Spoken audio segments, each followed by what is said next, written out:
இன்னைக்கு நம்ம ப்ளீச்சோட 54th எபிசோட தான் பார்க்க போறோம். எபிசோட ஓபனிங்ல உலக நீதியை மீறிட்டு எப்படிடா நீங்க வந்து உங்களோட பர்சனல் ஜஸ்டிஸ் வந்து இங்க ஜஸ்டிஃபை பண்ணிட்டு இருக்கீங்கன்னு சொல்லிட்டு அந்த யமமோட்டோ இருக்கிறார்ல, சோ அவர் அப்படியே அவரோட சோடெல்லாம் எடுத்து அப்படியே கொழுந்துட்டு எரிஞ்சுக்கிட்டு இருப்பாரு அந்த இடத்துல. வாங்கடா சண்டை போட்டு பாத்துக்கலான்னு. இன்னொரு பக்கம் இந்த ஐசகாவா இருக்கிறான்ல, அவன் வந்து பயங்கர ஜாலியா ஹாப்பியா அப்படியே அந்த தெருக்குள்ள வந்து நடந்து வந்துகிட்டு இருப்பான். சரி என் கேப்டன் எங்க இருக்கிறாரு, அவர் வந்து கண்டுபிடிக்கணும் அப்படின்னு. அதுக்கப்புறம் நம்ம கென்பாச்சியை கண்டுபிடிக்க பார்த்தா வந்து சோகமா இடத்துல உட்காந்துக்கிட்டு இருப்பானா. அப்புறம் கேப்டன் என்னாச்சு, ஏன் அப்படியே உட்காந்துக்கிட்டு இருக்கிறீங்க கேட்கும்போது அப்பதான் அந்த கனமுரா இருக்கிறான்ல அந்த மிருகத்தலையன், சோ அவன் வந்து பான்காயை ரிலீஸ் பண்ணி சண்டை போடலாம் தான் பார்த்துருப்பான். ஆனா அப்பன்னு பார்த்து இந்த யமமோட்டோ இருக்கிறாருல, சோ அவரோட ஸ்பிரிச்சுவல் எனர்ஜி வந்து சென்ஸ் பண்ணி அங்கிருந்து போயிருந்திருப்பான். பயங்கர டிசப்பாயின்மெண்ட்ரா அப்படின்னு சொல்லிட்டு அவன் வந்து ஒரு மாதிரி சோகமா இருப்பானா. ஆமா ஏன் நீ வந்து இவ்வளவு ஹாப்பியா இருக்கிறன்னு சொல்லி அவனை திரும்பி பார்த்தா அந்த ஐசகாவோட மூஞ்சி இருக்குதுல்ல, சோ அது வந்து அப்படியே லைக் அவ்வளவு கிளீனா இருக்கும், மேக்கப் போட்ட மாதிரி. டே என்னடா பண்ணனு கேட்கும்போது ஒன்னும் இல்ல பாஸ், மூஞ்சில வந்து ஒத்த ஸ்கிராட்ச் கூட இல்லாம எனிமையை வந்து நாக் அவுட் பண்ணிட்டு வந்திருக்கேன்னு சொல்லுவானா. ஆனா என்ன பண்றது,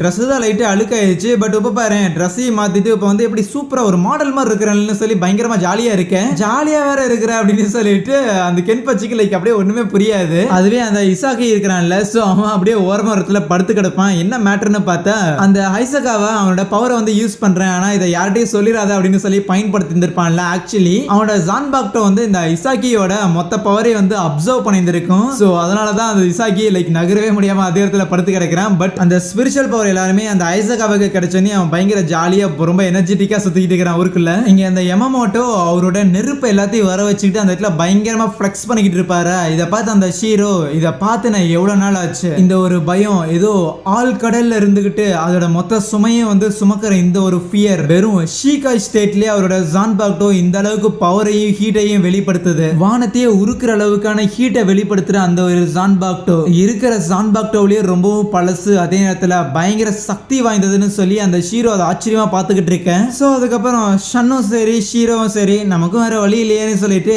அவங்களும் அவங்களோட ஜான்பாக்டோ வந்து எடுக்கிறாங்களா. ஸோ அதை வந்து அந்த ஷீகாய் ஃபார்முக்கு வந்து ரிலீஸ் பண்ணும்போது பார்த்தா ரெண்டு பேருமே வந்து டியூவல் ஸ்வாட வந்து வச்சிருந்திருப்பாங்க. ஈவன் அந்த யமமோட்டோ இருக்கிறார்ல, ஸோ அவருமே சொல்லுவார் இந்த சோல் சொசைட்டிலேயே இவங்க ரெண்டு பேர்கிட்ட மட்டும்தான் டியூவல் ஸ்வாட் வந்து இருக்குது, வேற யாருக்கிட்டையுமே கிடையாது. ஆஸ் எக்ஸ்பெக்டட் முதல்ல இருந்த மாதிரியே தான் பயங்கர பவர்ஃபுல்லா இருக்கிறீங்க. அப்புறம் நீங்க ரெடியா இருக்கிறீங்கன்னா ஆரம்பிக்கலாமான்னு சொல்லி அந்த யமமோட்டோ கேட்க மூணு பேர் அட் அ டைம்ல வந்து அப்படியே ஒண்ணா அந்த இடத்துல மோதிக்கிறானுங்களா. சோ அந்த இடத்துல பயங்கர டேமேஜ் எல்லாமே வந்து ஏற்படுது. இப்போ அப்படியே சீன் கட் பண்ணி இந்த சோல் ரீப்பர்ஸ்லாம் இல்லாம அங்க வெளியே சோல்ஸ் இருப்பானுங்கல்ல, சோ அதுல அந்த ஒரு காடை நம்ம ஹீரோ வந்து டிஃபீட் பண்ணதுக்கு அப்புறம் நம்ம ஒரியுமே வந்து ட்ரீட்மெண்ட்லாம் பண்ணியிருந்திருப்பாளா. சோ அவனுமே வந்து அப்படியே லைக் ஒரு 5 நாளா வந்து பயங்கரமா தூங்கிட்டு இருந்திருப்பான் போல. அதுக்கப்புறம் எந்திரிக்க அங்க இருக்கிறவங்க எல்லாருமே நல்ல வேலை எந்திரிச்சுட்டு 5 நாளா தூங்கிட்டு இருந்த ஒரியுமேன்னு சொல்லிட்டு அந்த இன்ட்ரூடர்ஸ்ல ஒரு பொண்ணு மட்டும் இருந்தா, அவ இல்ல அப்படின்னா கண்டிப்பா உன்னை காப்பாத்திருக்க கூட முடியாதுன்னு சொல்லிட்டு இருக்கும்போது அந்த ஒரு காட் இருக்கிறான்ல, சோ ஆக்சுவலி அவன் பேர் வந்து ஜிபான்போ அப்படின்னு வரும், நம்ம ஜீபோ அப்படின்னு வச்சுக்கலாம். அப்போ அந்த ஜீபோ இருக்கிற இடத்துக்கு ஷீபா அப்படின்னு சொல்லிட்டு நம்ம கானோட அக்கா வந்து இருக்கிறாங்கல்ல, சோ அவங்க அங்க வராங்களா. வந்துட்டு அப்புறம் ஜீபோ ரெடி ஆயிட்ட போல, சரி உன்னை வந்து காப்பாத்தின அந்த ஒருத்தங்களுக்கு போய் சில உதவி எல்லாம் பண்ண வேண்டியதா இருக்குது, என் கூட வந்தீங்கன்னா சோல் ரீப்பர்ஸ் இருக்கிற இடத்துக்கு போய் ஒரு வாக்கிங் வந்து போட்டு வரலாமெல்லாம் கேட்க, உண்மையாலுமே வா நானா அப்படின்னு சொல்லி அந்த ஜீபோக்கே பயங்கர டவுட்டா இருக்கும். இன்னொரு பக்கம் அந்த சோல் சொசைட்டிக்குள்ள இருக்கிற காடு இருக்குதுல, சோ அதுக்குள்ள வேகமா ரெண்டு பேர் ஓடி வந்துட்டு அப்படியே மாறி மாறி அடிச்சுக்கிறாங்க. யோரிச்சியும் அந்த ஒரு ஷூயிங்கிற கேப்டன் இருக்கிறாங்கல்ல, சோ இவங்க ரெண்டு பேரா தான் இருக்கும். அப்புறம் பார்த்து ரொம்ப வருஷம் ஆச்சு, 100 வருஷமா எங்கேயோ போய் ஓடி ஒளிஞ்சுக்கிட்ட போல. ஆனா ஏன் யோரிச்சி அப்ப இருந்து இப்போ வரைக்கும் அவனோட பவர்ஸ் வந்து எதுவுமே வந்து இன்க்ரீஸ் ஆகலையே அப்படின்னு சொல்லி நக்கல் பண்ணும்போது, ஈவன் உன்னோட பவர்ஸ் தான் சூயி அப்படின்னு சொல்லி இன்னும் பயங்கரமா நக்கல் பண்ணுவாளா. அண்ட் ரெண்டு பேரும் வந்து லைக் ரொம்ப வாய் தகராறு வந்து போட்டுக்கிட்டு இருப்பாங்க. சோ அப்படி ரெண்டு பேரும் மாத்தி மாத்தி பேசிக்கிட்டு இருக்கும்போது தான் ஒரு மேட்டர் வந்து தெரிய வருது. என்னன்னா நம்ம யோரிச்சி இருக்கிறாங்கல்ல, சோ அவங்க தான் 100 வருஷத்துக்கு முன்னாடி இந்த இடத்துல ஸ்டெல்த் ஃபோர்ஸ் அப்படின்னு சொல்லி ஒரு பர்டிகுலர் குரூப் வந்து இருக்குமா, அதுக்கு வந்து இவங்க லீடரா கமாண்டரா வந்து இருந்திருப்பாங்க. ஆனா அவங்களுக்கு அப்புறம் இந்த இடத்துல பார்த்தா ஷூயி தான் வந்து கமாண்டரா இருக்கிறாளா. சோ அப்ப யோரிச்சி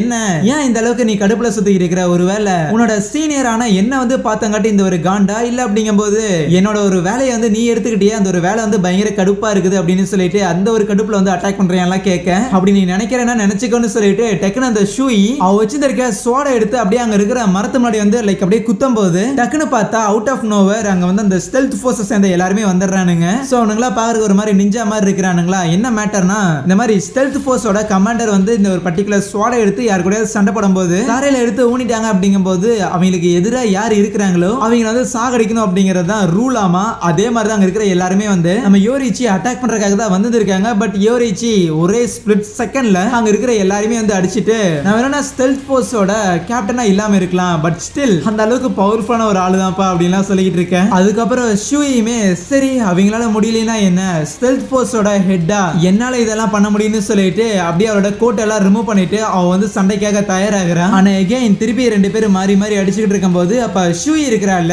சோ அவ ஷோல்டர்ல வந்து அடி விழுந்துருதா. பரவாயில்ல மறுபடியும் நம்ம வந்து ஈக்குவலா தான் இருக்கிறோம்னு சொல்லுவா. என்னன்னா ஷூயி அடி வாங்கினது மட்டும் இல்லாம யோரிச்சியோட வாயிலே ஒண்ணு கொடுத்துருப்பா. சோ அவளுக்கும் ப்ளீட் ஆகிட்டு இருக்கும். அப்ப யோரிச்சி சரி முதல்ல இருந்த மாதிரி ஏதாவது துணிக்கில இது வெப்பன்ஸ் இது வச்சிருந்திருக்கியா, ட்ரிக்கியா வந்து பிளே பண்ண போறியான்னு கேட்க, ட்ரிக்கியா பிளே பண்ணணும்னா ஏதோ பண்றேன்னு சொல்லிட்டு டக்குனு நம்ம யோரிச்சி பின்னாடி வந்துட்டு அந்த வந்து பாய்சன் இருக்குதாமா, அதை வச்சு நம்ம யோரிச்சி அட்டாக் பண்ணலாம்னு பார்க்கும்போது நம்ம யோரிச்சி அங்கிருந்து எஸ்கேப் ஆன மாதிரி தான் இருக்கும். ஆனா அவ்வளோ ஈஸியா எஸ்கேப் ஆக முடியுமான்னு சொல்லிட்டு அவளோட செஸ்ட்லயே வந்து ஒரு ஓட்டையை போட்டுற போல. சோ அதுக்கப்புறம் ஓரமா வந்து நின்றுட்டு நான் தான் ஏற்கனவே சொன்னேன்ல நான் உன்னோட ஸ்ட்ராங்கான ஒரு ஆள் அப்படின்னு, ஏன் நீ அதை வந்து ஏத்துக்கவே மாட்டேங்கிற, பிளஸ் அது மட்டும் இல்லாம ரூல்ஸை மீறி 100 வருஷம் இங்க இல்லாம போனேல அதுக்கும் சேர்த்து நீ வந்து அனுபவிக்க போறேன்னு சொல்லிக்கிட்டு இருக்கேன். பார்த்தா நம்ம யோரிச்சியோட லைக் பாடியில வந்து சம்திங் ஏதோ பட்டர்ஃப்ளை மாதிரி ஒரு பேட்டர்ன் வந்து ஃபார்ம் ஆகுதா. அந்த பேட்டர்னுக்கு பேர் வந்து டெத் மார்க் அப்படின்னு. ஒன்ஸ் அவ கையில வச்சிருந்திருக்க அந்த ஒரு ஸ்டிங் மாதிரி க்ளவ் வந்து இருக்குதுல்ல, சோ அதை வச்சு திருப்பி அவரோட உன்னை அட்டாக் பண்ண அப்படின்னா இதே இடத்துல காலி ஆயிருவேன். நீ ஏற்கனவே இந்த இடத்துல வந்து சுத்திட்டு இருக்கும்போது நான் அப்ப இந்த ஒரு டெக்னிக்கை வந்து மாஸ்டர் பண்ணவே முடியல. ஆனா இந்த ஒரு 100 வருஷம் நீயும் காணாம போன, இந்த 100 வருஷம் எனக்கு கிடைச்ச கேப்ல இதை வந்து நான் மாஸ்டர் பண்ணி வச்சிருந்திருக்கேன். பிளஸ் இதை வச்சு நான் உன்னை முத தடவை அட்டாக் பண்ண அப்படின்னா உனக்கு எந்த ஒரு ரியாக்ஷனும் ஏற்படாது. ஆனா ரெண்டாவது தடவை அட்டாக் பண்ணும்போது நீ காலிடின்னு சொல்ல திருப்பி அட்டாக் பண்ணலான்னு வரும்போது நம்ம யோரிச்சு அங்க இருந்து எஸ்கேப் ஆகி ஓடிட்டு இருப்பாங்களா. ஏன்னா நீ ஓடுன அப்படின்னா உனக்கு வந்து அதிக டைம் வந்து கிடைக்கும். சோ அதனால உன்னால எஸ்கேப் ஆக முடியும் நீ வந்து நினைச்சிட்டு இருக்கிறியான்னு சொல்லிட்டு அந்த ஷூயை வந்து கேப்பே இல்லாம அவளை வந்து ஃபாலோ பண்ணிட்டு போயிட்டு இருப்பாளா. சோ அப்போ ஒரு பாயிண்ட்ல அந்த யோரிச்சியோட உடம்புல இருக்கிற அந்த டெத் மார்க்லாம் இருக்குல்ல, சோ அது வந்து லைக் அதோட கவுண்ட் எல்லாமே வந்து அதிகமாயிட்டே இருக்கும். டக்குன்னு ஒரு தடவை நம்ம யோரிச்சி நின்று அவரோட பிளேட்ஸ் வந்து யூஸ் பண்ணும்போது இதெல்லாம் நான் தடுக்கணும்னு நினைக்கிறேன்னு சொல்லி அதை அப்படியே டாச் பண்ணிட்டு யோரிச்சி அட்டாக் பண்றதுக்காக ட்ரை பண்ணுவாங்களா. சோ லைக் ரெண்டு பேருமே வந்து மாத்தி மாத்தி பிசிக்கலா நிறைய காம்பேக்ட் ஸ்கில் எல்லாம் கத்து வச்சிருப்பாங்க போல. சோ அதை எல்லாத்தையும் பயன்படுத்திக்கிட்டு இருக்கேன். ஆனா அப்பவும் அந்த ஷூயி தான் ஈஸியா நம்ம யோரிச்சியை வந்து அச்சு அப்படியே கீழே வந்து நவுத்திடுறாங்களா. அதுக்கப்புறம் அவ இந்த ஒரு டெக்னிக்கை நான் யூஸ் பண்ண கூடாதுன்னு தான் நினைச்சேன். பட் இருந்தாலும் எனக்கு இப்ப வேற வழி தெரியல, இதே இடத்துல உன்னை வந்து முடிச்சிடலான்னு பாக்குறேன்னு சொல்லிட்டு சம்திங் ஏதோ ஒரு 2 விதமான டெக்னிக்கை வந்து கம்பைன் பண்ணி அந்த இடத்துல இதை வந்து நானே வந்து கிரியேட் பண்ண அப்படிங்கிற மாதிரி அவ சொல்லுவா. சோ இதுக்கு வந்து பர்டிகுலரா நேம் எல்லாம் கிடையாது அப்படின்னு சொல்லிட்டு சம்திங் ஏதோ வந்து எனர்ஜி மாதிரிலாம் ரிலீஸ் ஆகிட்டு இருக்கும்போது ஆனா அப்போ நம்ம யோரிச்சி அதுக்கு இதுதான் பேர் அப்படிங்கிற மாதிரி சொல்லி அந்த டெக்னிக்கோட நேமை வந்து நேம் பண்றாளா. சோ அது ஆல்ரெடி ஒரு எக்ஸிஸ்டிங் டெக்னிக் தான் அப்படின்னு சொல்லிட்டு அந்த இடத்துல ஷூயி இப்போ ஒரு டெக்னிக்கை வந்து யூஸ் பண்ண ஆரம்பிக்கிறாள். சோ அதே டெக்னிக்கை நம்ம யோரிச்சியுமே வந்து யூஸ் பண்ண ஆரம்பிக்கிறாங்க. உன்ன மாதிரி தான் நானும் இந்த ஒரு டெக்னிக்கை உனக்கு எதிராக யூஸ் பண்ணக்கூடாதுன்னு தான் நினைச்சேன். பட் நீ என்ன இவ்வளவு தூரம் புஷ் பண்ணிருக்க அப்படிங்கும்போது எனக்கும் வேற வழி தெரியலன்னு சொல்லிட்டு அந்த இடத்துல நம்ம யோரிச்சி அவங்களோட பவர் எல்லாத்தையும் ரிலீஸ் பண்ணிட்டு இருக்கும்போது அவங்களோட அவுட்ஃபிட்லாம் இருக்குதுல்ல, சோ அது எல்லாமே வந்து கம்ப்ளீட்டா அப்படியே சேஞ்ச் ஆகுது. எனக்கு இதை கண்ட்ரோல் பண்ணிலாம் பழக்கம் கிடையாது. சோ அதனால எதுக்கோ கொஞ்சம் பார்த்துக்கோன்னு சொல்லிட்டு அட்டாக் பண்ண போக அந்த இடத்துல அப்படியே லைக் ஒரு பெரிய பிளாஸ்ட் ஏற்படுற மாதிரி காமிச்சு அங்கே இந்த ஒரு எபிசோடை முடிக்கிறாங்க. So yeah thank you.